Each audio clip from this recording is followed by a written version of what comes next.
अस्सलाम वालेकुम, कैसे आप सब? उम्मीद करता हूँ सब ठीक होंगे। और अलग अलग न्यू व्लॉग स्टार्ट करते हैं। प्लीज मेरे को लाइक कर ले, मेरे चैनल को बैक सब्सक्राइब कर ले ताकि न्यू नोटिफिकेशन आपको सबसे पहले मिल सके। आइए अलग अलग न्यू व्लॉग स्टार्ट करते हैं। मैं आज स्कूल नहीं गया, वैसे मैंने आपको बताया मेरा स्कूल ओपन हो गया, लेकिन आज बारिश हो रही थी। देखिए फिर आज मैं स्कूल नहीं गया, कल जाऊंगा। देखिए आज बादल आए हुए हैं। आज का फिर हम व्लॉग अलग नाम से फिर न्यू व्लॉग स्टार्ट करते हैं। मैं इधर खेत वाले साइड पे जा रहा हूँ। आपको लोग खेतों में जाने के बाद देखिए बारिश हुई थी, आप देख सकते हैं।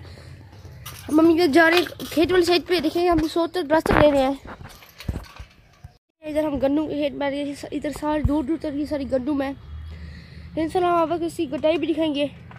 एक हफ्ते तक इसकी कटाई हो गई। देखिए सकते हैं सारी गन्नू पक चुकी है सारे। देखें और अब देख सकते हैं सुबह का टाइम है। ये देखिए हर चीज़ कितनी तरोताज़ा है, देखें फ्रेश है। देखिए देख सकते हैं आप।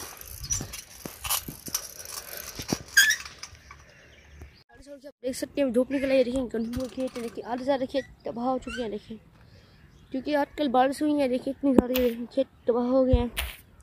आपको सारी गन्नू नजर, गन्नू पक चुकी है 70-80%, बस थोड़ी सी रहती है पक जाएगी। आपको पता है ये बाहर आ चुकी है। देखिए दरख्तों पे नए पौधे लग चुके हैं। देखिए नए पौधे लग। उम्मीद करता हूँ आपको मेरा ये व्लॉग पसंद आएगा। हम आपको लेंगे नए चैनल के साथ। तब तक के लिए अल्लाह हाफिज़, बाय बाय।